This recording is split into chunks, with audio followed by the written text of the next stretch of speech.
The Great Hall stretched for miles under the artificial sky of Station Alpha. 850 different species filled the floating platforms that hung in perfect formation above the central stage. Each platform held the air and gravity that its species needed to survive.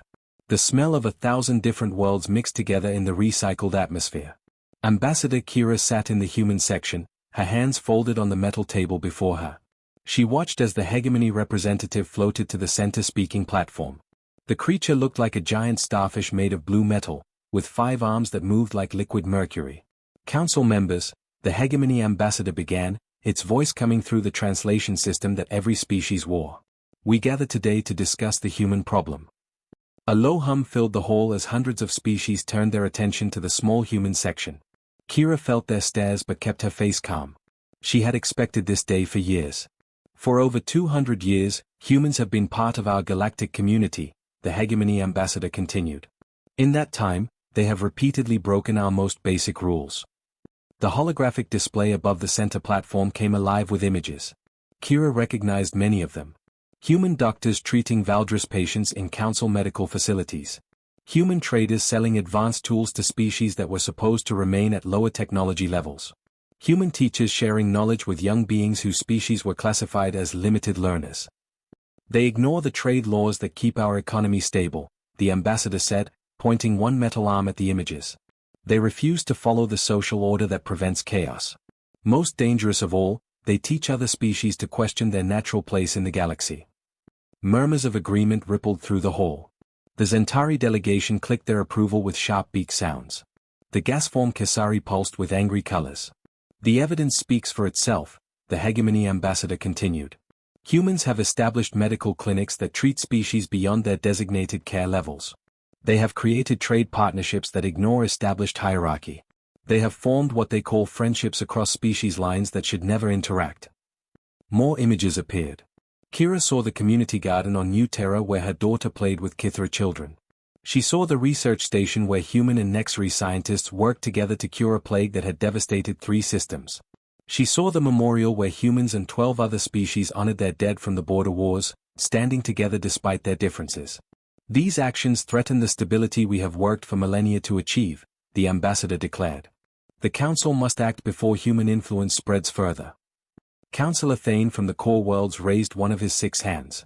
What do you propose? Full censure, came the reply. Humans will be restricted to their current territories. No new colonies. No expansion rights. All human-operated facilities treating non-designated species must close within 1 standard year. The debate that followed was short. Speaker after speaker rose to support the motion. The Korthoni spoke of humans disrupting their careful breeding programs by treating their worker caste as equals. The Milthari complained about humans teaching their young to read, despite their species being classified as labor-focused. A few voices spoke against the motion. The Kithra representative pointed out that human medical advances had saved millions of lives across dozens of worlds. The small Nexri delegation noted that human art and music had enriched their culture beyond measure. But these voices were drowned out by the majority. The galaxy wanted order, and humans brought chaos. Ambassador Kira stood when the debate ended. The hall fell silent as she activated her speaking device. Before you vote, she said, her voice carrying clearly through the translation system, I want to make sure you understand what you're asking. She paused, looking around the vast hall at the hundreds of alien faces watching her. You're asking us to stop being human, she continued. You want us to ignore suffering because the sufferer belongs to the wrong species. You want us to accept that some beings are worth less than others because of how they were born. You want us to believe that the galaxy works better when everyone stays separate and unequal. The hegemony ambassador's metal arms twitched with impatience. The natural order exists for good reason, human. Chaos serves no one. Perhaps, Kira said quietly. But we've tried your way for 2 centuries. We've followed your rules, respected your hierarchies, accepted your limitations. And we've watched good beings suffer because they were born into species you deemed unworthy. She touched a control on her table, and new images appeared in the holographic display. A Valdrish child learning to read in a human school. Kithra engineers designing faster-than-light engines alongside human scientists. Nexri artists creating beautiful sculptures that brought tears to human eyes. This is what you call chaos, Kira said. We call it hope. The vote was called. The numbers appeared on the great display, 847 in favor of censure, 3 against. The hall erupted in clicks, chirps, and sounds of satisfaction from hundreds of species. Ambassador Kira stood slowly and gathered her papers. The hegemony ambassador looked down at her from the floating platform. "Do you accept the council's decision?" it asked formally. "We do," Kira replied. "We understand your position completely." "Good. Then humanity will comply with." "We'll be leaving," Kira interrupted. The hall fell silent. Councillor Thane leaned forward on his platform. "Leaving council space." Kira picked up her bag and walked toward the exit. At the doorway, she turned back to face the assembly of nearly 1,000 beings. "No, Councillor. We're leaving entirely. All of us. And we're taking our friends with us." The great doors closed behind her with a soft whisper, leaving the council chamber in stunned silence. In the weeks that followed, they would learn that Ambassador Kira had not been making an empty threat. The evacuation had already begun. 6 months after the council vote, Intelligence Officer Narvek stared at his monitoring screens in disbelief. The data made no sense. According to his instruments, the human colony on Kepler 442b was dismantling itself piece by piece. "Sir," his assistant called from across the intelligence center. "You need to see this." More screens lit up around the room. New Geneva colony. New Sol station. The mining operations on Titan. Every single human settlement was doing the same thing. They were taking apart their cities, their factories, their homes, and loading everything onto massive cargo ships. "Are they relocating?" Narvek asked, his tentacles twitching with confusion. "Unknown, sir. The cargo ships aren't going to other human worlds. They're heading toward the galactic rim." Narvek had served in intelligence for 40 years. He had seen species relocate, expand, even abandon failing colonies. But he had never seen anything like this. The humans weren't just moving. They were erasing themselves from the galaxy. On New Geneva, Dr. Jin stood on the observation deck of the medical center he had built 20 years ago. Below him, teams of humans and Kithara engineers carefully removed every piece of equipment. The cancer treatment machines that had saved thousands of Valdris lives.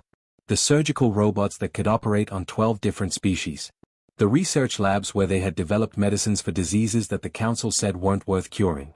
"Dr. Jin," a voice called behind him. He turned to see Nurse Wu, her arms full of patient files. "The last transport is ready." Jin nodded and took one final look at the empty medical center. They had treated over 2 million patients here. Beings from species the council classified as limited medical priority. Children whose parents had been told their kind didn't deserve advanced treatment. Elderly individuals from worker castes who were supposed to die when they could no longer work. "Doctor," Wu said gently. "We have to go." Jin followed her to the transport pad, where the last group of humans waited. But they weren't alone. Kithara families stood with them, their insect-like faces showing determination. Valdris couples held their children close. Even a few Nexri had chosen to come, their crystalline bodies glowing with excitement rather than fear. "Are you certain about this?" Jin asked them in the common tongue. A Kithara engineer named Zilkar stepped forward. "Doctor, my children learned to dream of becoming scientists in your schools. They learned that their intelligence was not limited by what others said about our species. We will not abandon that gift." The transport lifted off toward the massive shape waiting beyond the planet's atmosphere. Jin had seen the technical specifications, but the reality still took his breath away. The generation ship stretched for kilometers, its hull dotted with docking bays, observation decks, and garden sections where families could live for the decades-long journey ahead. Back on the council homeworld, Councillor Mathai called an emergency session. Representatives from dozens of species filled the chamber, their voices raised in concern and confusion. "The economic impact is already severe," reported the trade minister. "Humans managed 40% of our logistics networks. Without them, shipping delays are increasing exponentially." "That's not the worst part," added the medical coordinator. "Human-trained doctors were treating species across 800 systems. We're seeing medical emergencies on worlds that haven't had to manage their own healthcare in centuries." Ambassador Velthara floated to the center platform, her metal arms moving in agitation. "This is temporary. Other species will fill the gaps. Order will be restored." "With respect, Ambassador," Councillor Mathai replied, "our projections suggest otherwise. The humans didn't just provide services. They created connections between species that shouldn't exist. Now those connections are breaking." The truth was worse than anyone admitted in the official sessions. Species that had worked alongside humans for generations were questioning their assigned roles. Kythera engineers were refusing to maintain systems for species that treated them as servants. Valdris healers were demanding better working conditions. Nexary artists were creating works that challenged council authority rather than supporting it. On the rim world of Terminus 7, Station Commander Lee watched the final evacuations through his office window. The massive generation ships hung in space like sleeping giants, their holds full of everything humanity had built in this galaxy. People, equipment, dreams, and hope. Commander, his aide reported, long-range sensors are detecting movement from the lead ships. Lee activated the tactical display. The first-generation ship was powering up its main drives. Energy readings that shouldn't be possible flowed through systems that existed nowhere in Council databases. "What kind of drive system is that?" the aide whispered. Lee smiled grimly. "The kind we've been working on while they debated whether we deserved basic rights." The ship began to move, slowly at first, then with increasing speed. It wasn't heading for another galaxy, it was heading for the space between galaxies, the vast emptiness that no Council species had ever dared to explore. "Sir," the aide called out, excitement creeping into his voice. "They're not using standard navigation systems. They're using something else entirely." Lee nodded. "Quantum pathfinding. We've been developing it for 50 years in hidden research stations. The Council never bothered to ask what we were doing in the Deep Rim territories." More ships began moving, their impossible drives carrying millions of humans and their alien friends toward destinations unknown. The evacuation fleet stretched across space like a metal river flowing away from everything they had known. As the last ship disappeared beyond sensor range, Lee powered down Terminus 7 systems and boarded his own transport. Behind him, automated beacons activated, broadcasting a simple message in every known language. Infrastructure available for transfer to local species. No Council oversight required. The exodus was complete. Now the galaxy would learn what order without diversity really meant. 3 months after the last human ship disappeared beyond the galactic rim, Trade Supervisor Corvex received the report that made his blood run cold. The Meridian supply route had collapsed completely. 17 star systems were running out of basic medical supplies, and nobody knew how to fix the distribution network. "How is this possible?" he demanded, his 4 eyes focused on the data streaming across his screens. "It's just shipping. Move cargo from point A to point B." His assistant, a nervous Kilthari named Bexton, pulled up another screen. "Sir, the routing algorithms were designed by humans. The maintenance schedules, the emergency protocols, even the fuel efficiency calculations. We never learned how it worked. We just used it." Corvex felt a chill run through his scaled hide.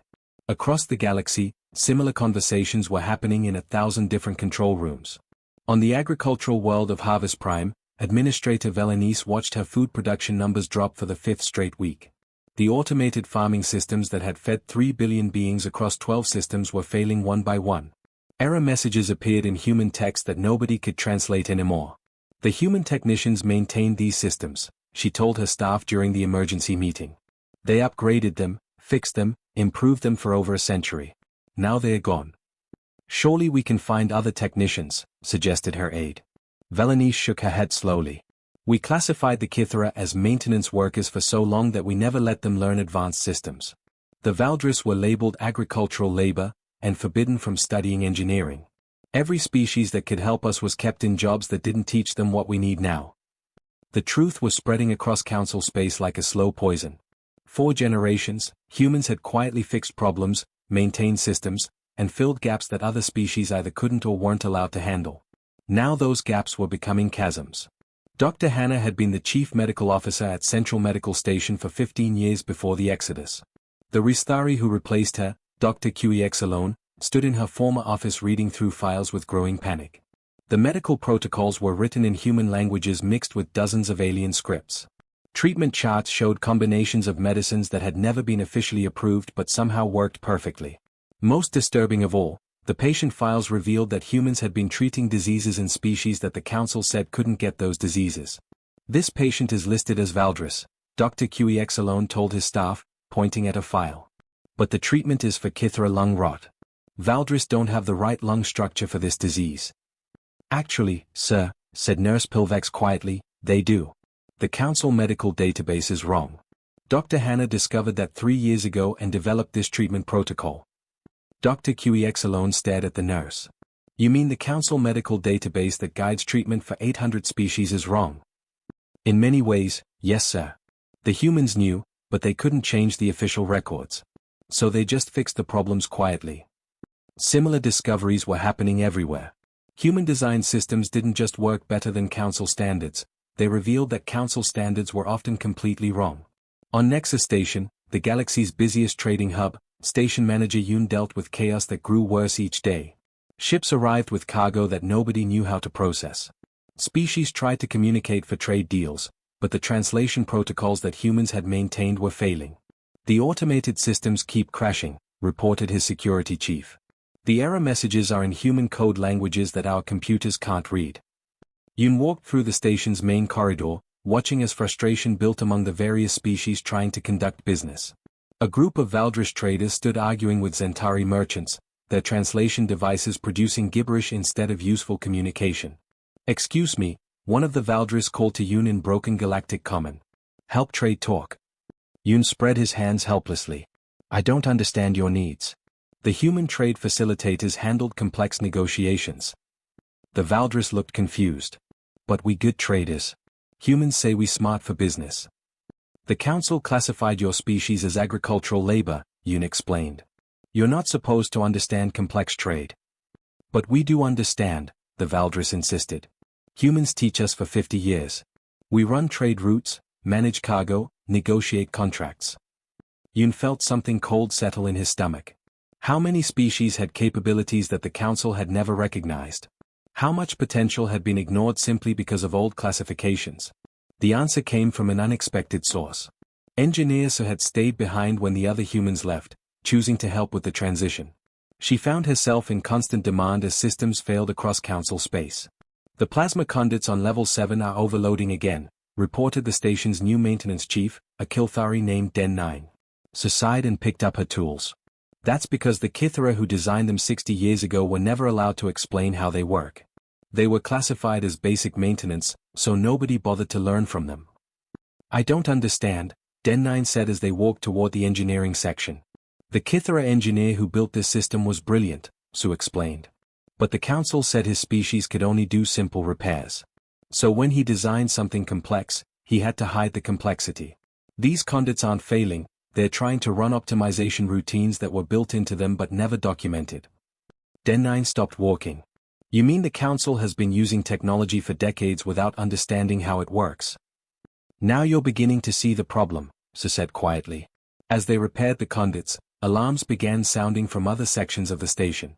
Communication arrays were failing. Life support systems were showing errors.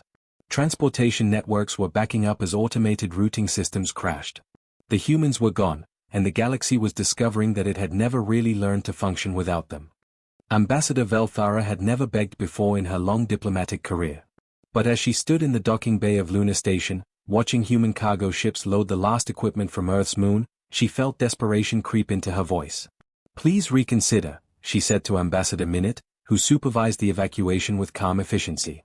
The Council is prepared to offer full voting rights. Complete autonomy in your territories. Even seats on the High Command. Minute paused in checking her datapad and looked at the hegemony representative with kind eyes. We appreciate the offer, Ambassador. But we've made our decision. But you don't understand, Velthara's metal arms gestured frantically at the cargo ships. The galaxy is falling apart without you. Medical systems are failing. Trade routes are collapsing. Even basic communication networks are breaking down. We know, Minute replied simply. We built most of them. Through the station's windows, both could see the massive generation ships hanging in space beyond Earth's orbit. Each ship was the size of a small moon, their hulls gleaming with technology that made Velthara's best engineers weep with frustration. The Council's top scientists had studied the drive signatures for months and found nothing in their databases that could explain how they worked. Where did you get this technology? Velthara asked, pointing at the nearest ship. Minute smiled sadly. We didn't get it from anywhere. We developed it ourselves, in research stations the Council never bothered to inspect.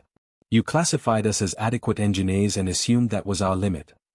A loading alarm chimed, and another group of humans walked past them toward the transports. But they weren't walking alone. Velthara recognized Kithara families, their insect-like children chattering excitedly about the journey ahead. Valdris couples carried belongings in the traditional traveling packs of their species. Even a few Nexari floated past, their crystal bodies pulsing with anticipation. How many species are leaving with you? Velthara asked. 4 to 7 so far, Minute answered, making a note on her pad. More join us every day. Velthara's diplomatic training kicked in despite her growing panic. The council could reclassify those species. Give them better designations. More rights. After 200 years of telling them they were worth less than others. Minute shook her head. They've heard our offer, Ambassador. They know what we're building out there.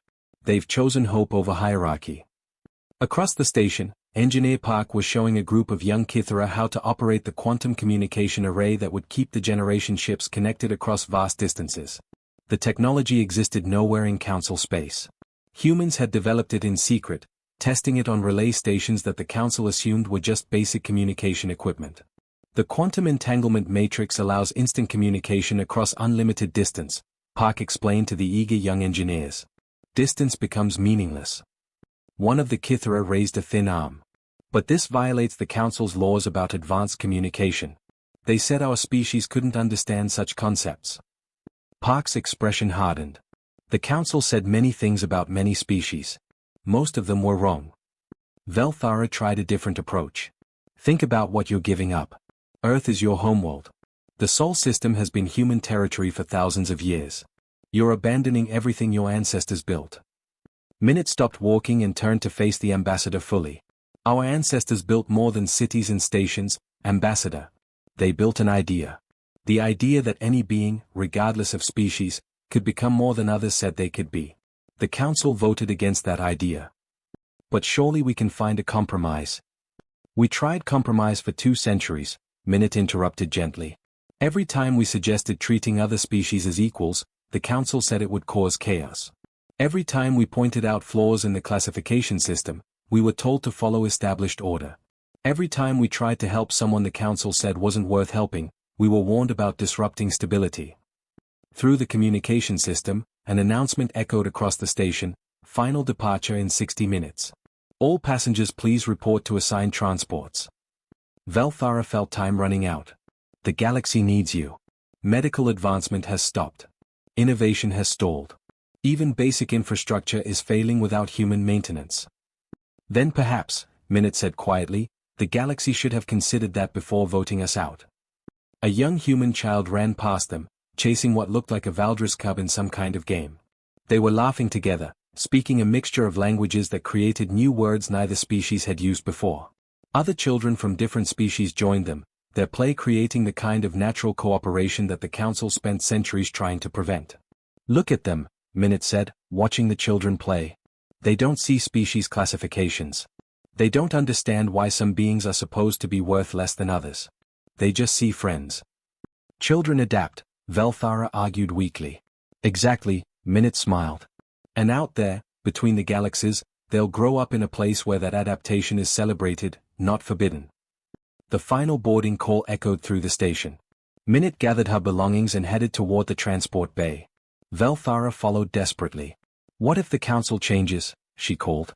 What if we reform the classification system? What if we give all species equal rights? Minute paused at the transport entrance and turned back one final time. Then you'll build something beautiful, Ambassador. But you'll do it without us. She boarded the transport, and the doors sealed behind her. Velthara watched through the viewport as the small ship carried the last humans away from their homeworld forever. The generation ships began moving, their impossible drives creating light patterns that hurt to look at directly. One by one, they accelerated toward the galactic edge, carrying millions of beings toward an unknown destination. Velthara remained at the viewport long after the ships disappeared, staring at the empty space where humanity's future had been. 1 year after the human exodus, Councillor Minute stood in the perfectly ordered council chamber and felt nothing but emptiness. Every species sat in their designated sections. Every vote followed established protocols. Every decision maintained the stability that the council had worked so hard to preserve. And the galaxy was slowly dying. The quarterly report spread across her desk told the story in cold numbers. Medical advancement had dropped 75%. Technological innovation had nearly stopped. Interspecies conflicts that had been quietly managed for decades now required military intervention. Order has been restored, announced the Council's central computer during the morning briefing. All species are operating within designated parameters. Sominit almost laughed at the bitter irony. They had achieved perfect order by removing the one species that had refused to accept it. Dr. Tywin, the new head of Galactic Medical Services, entered her office with another stack of crisis reports. His Corthoni features showed the stress that had become common among council administrators. 3 more medical stations have shut down this week, he reported, his voice tired. We can't find qualified staff to replace the humans. What about retraining programs? Sominit asked, though she already knew the answer. We classified most species as medically limited for so long that few developed advanced medical knowledge. The Valdris have natural healing abilities, but we never let them study scientific medicine. The Kithara understand biological systems, but we restricted them to basic maintenance work. Sominit stared out her office window at the busy shipping lanes around the council station. Even the space traffic looked different now. Ships moved in rigid patterns, following ancient routes that had become less efficient over time. There was no innovation, no optimization, no creative solutions to new problems. Sir, Tywin continued hesitantly, there's something else. We're receiving reports that some species are leaving. Leaving where? Just leaving. Small groups, mostly young individuals. They take personal ships and head toward the galactic rim. Our border stations detect them leaving council space, but they never return. Sominit closed her eyes. More species were following the human path, abandoning the galaxy rather than accepting their assigned limitations. On the manufacturing world of Factory 7, production manager Quan watched his output numbers decline week after week. The Kithara workers who had operated the assembly lines for generations were working at half speed, making mistakes they had never made before. What's wrong with them? He asked Supervisor Miltex, pointing at the production floor where Kithara engineers moved listlessly between machines. They are asking questions, Miltex replied with obvious frustration. Questions about why they can't design new machines. Questions about why they're not allowed to improve the systems they maintain. Questions about why they can't learn advanced engineering. Because that's not their classification, Quan said automatically. Yes, sir. But the humans taught some of them advanced concepts before they left. Now they know they're capable of more than basic maintenance. It's affecting their work performance. Quan looked down at the production floor and saw something that chilled him. The Kithara weren't just working slowly, they were working without purpose. The spark of interest that had always driven their excellent maintenance work was gone, replaced by mechanical obedience that produced mechanical results. The galaxy's greatest medical center, Alpha Medical Complex, faced its own crisis. Chief Administrator Nam watched as his best Valdris healers submitted resignation notices one after another. They are refusing to work under the current medical protocols, his assistant explained. They say the human doctors taught them better methods that save more lives, but the Council Medical Board won't approve non-standard treatments. Then they need to follow standard protocols, Nam insisted. Sir, the standard protocols are failing. We've lost 40% of our critical care patients this month because the treatments don't work on species the database says they should work on. Nam felt the weight of realization settling on his shoulders. The human doctors hadn't been breaking medical protocols out of rebellion. They had been saving lives that the Council's rigid system would have let die. The breaking point came during a routine council session when the Nexri representative, crystalline speaker Luxere, did something unprecedented. She stood and spoke without being recognized by the session chair. This body has failed, she announced, her crystal body pulsing with colors that the translation system struggled to interpret. We were told humans brought chaos. Instead, they brought hope. We were told their methods were dangerous. Instead, their methods worked. Gasps echoed through the chamber. No representative had ever challenged the Council's authority so directly.